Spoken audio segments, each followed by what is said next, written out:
Salut les enfants, je vous raconte l'histoire de Caroline et sa maison. Vous connaissez les amis de Caroline. Il y a Bobby, Kid, Noiro, Pouf, Youpi, Boum, Pitou et Pipo. Ça y est, j'ai trouvé la maison de campagne de nos rêves, annonce Caroline en repliant le journal. Dès aujourd'hui, je l'achète. Vite, mes amis, préparez vos pinceaux, vos outils. Nous la réparerons, la rafistolerons et nous y passerons tout l'été. Ah, voilà la maison. Et là, il y a le panneau qui dit ce que c'est comme maison. À vendre, maison rurale, comprenant habitation, grange, cellier. Verger avec un cerisier, 2 pommiers, 6 framboisiers. Mur, bon état général. Toit à refaire en partie. Bah oui, il y a des trous dans la toiture, je vois là. Grenier aménageable. Poutre apparente à dégager.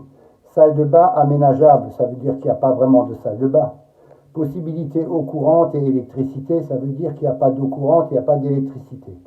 Feu de bois très possible dans bonne cheminée. On ne sait pas si la cheminée est bonne. En tout cas, cette maison semble inhabitée depuis longtemps. Vous avez vu la hauteur de l'herbe par rapport aux ours, aux chiens et aux chats. Il y a même un lapin qui s'enfuit. Et dans la boîte aux lettres, ça fait longtemps qu'il n'y a plus de courrier. Il y a même un nid d'oiseau dedans. Les nouveaux propriétaires pénètrent dans leur demeure, mais en ressortent aussitôt. Sauf qui peut, hurle-t-il encore. Ils perdent la tête, ils détalent comme des lapins, des chats et des chiens. Tous sont terrorisés par des petits loirs qui, sans permission, s'étaient installés dans la maison inhabitée. Les petits loirs, ce sont ces petites espèces de grandes souris là qui s'enfuient. Affolés, les loirs déguerpissent sans demander leur reste. Bon débarras, s'exclame Caroline soulagée. Ne perdons plus de temps. Remettons la maison en état. Ah, il y a même un hibou qui s'enfuit là-haut. Il faut, pour éviter de gros dégâts, réparer avant la mauvaise saison. Car si le toit est en mauvais état, à coup sûr, il pleuvra dans la maison. Les ouvriers travaillent de leur mieux, mais sont encore un peu maladroits. N'est pas couvreur qui veut. Un couvreur, c'est un monsieur qui répare les toits. Prenez garde à vos doigts, dit Caroline. Clouez tant que vous voudrez, mais ne faites pas n'importe quoi. Aïe, celui-là, il tape sur le clou, mais l'autre avait tenu le clou, et il a pris un coup de marteau sur son doigt. Quand la toiture sera achevée, criez tous, hip hip hip, hurrah. En attendant, c'est pas terminé encore. Regarde, celui-là, il coupe une poutre, mais s'il continue à la couper, il va tomber en bas, il s'est mis du mauvais côté. Faisons une flambée, ça veut dire un feu, pour nous réchauffer, propose Caroline. Elle craque une allumette, une autre encore, toute la boîte y passe et le feu ne prend pas. Le papier est trop humide, les brindilles sont trop fraîches. Les bûches refusent de s'enflammer. Pas de bon feu ronflant dans la maison, mais que de la fumée.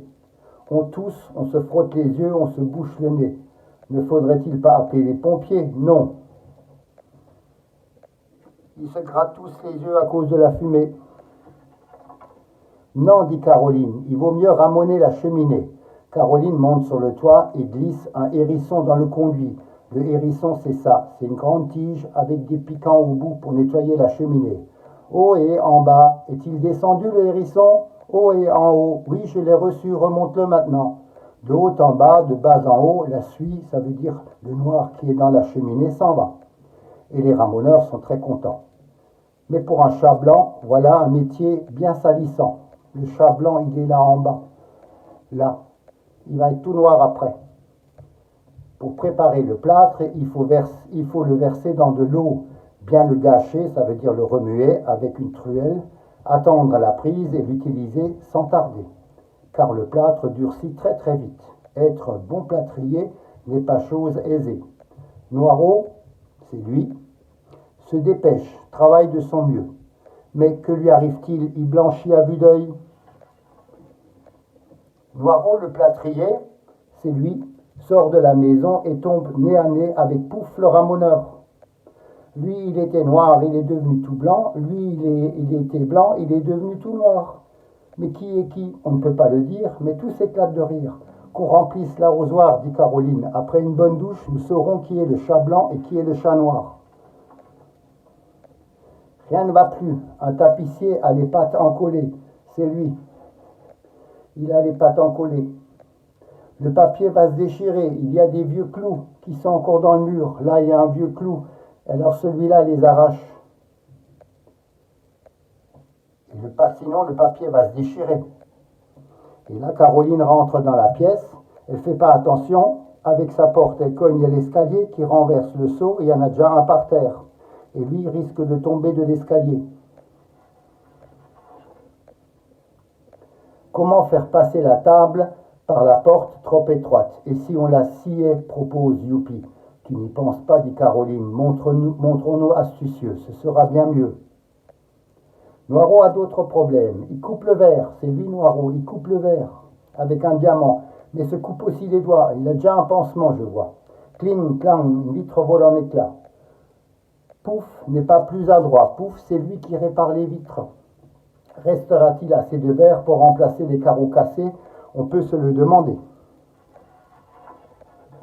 Voilà la maison transformée en piscine, gémit Caroline. Qu'attendez-vous, plombier de malheur, pour refermer le robinet? Il y en a deux qui essayent de refermer, mais ils n'arrivent pas à couper l'eau. Pas de réponse. Les ouvriers tentent de stopper le déluge, en vain. Heureusement, Noiraud s'équipe pour la plongée. C'est lui, il a mis un masque de plongée. Dans 2 minutes, l'averse aura cessé. Il y en a d'autres qui se cachent dans l'armoire ou sur une étagère. Han, han, les masses frappent les piquets en cadence. Petit pinson, va te percher ailleurs par prudence et reviens quand la clôture sera achevée. C'est lui le petit pinson. Clac, clac, le sécateur coupe les haies et les chapeaux. Bah, il lui a coupé le bout du chapeau. Youpi, lui, joue à l'épouvantail. Il est où Youpi? Il est là-haut dans l'arbre. Car autrement, dit-il, ces gourmands des tourneaux ne nous laisseraient pas une seule cerise. Qui a osé faire ces montagnes sur ma belle pelouse? S'écrie Caroline indignée. Ce sont les taubes, gronde Pouf. Elles se moquent bien de notre gazon. À table, les jardiniers, annonce Kit, le goûter est prêt. Oh, ils ont des verres pour chacun et un bon gâteau.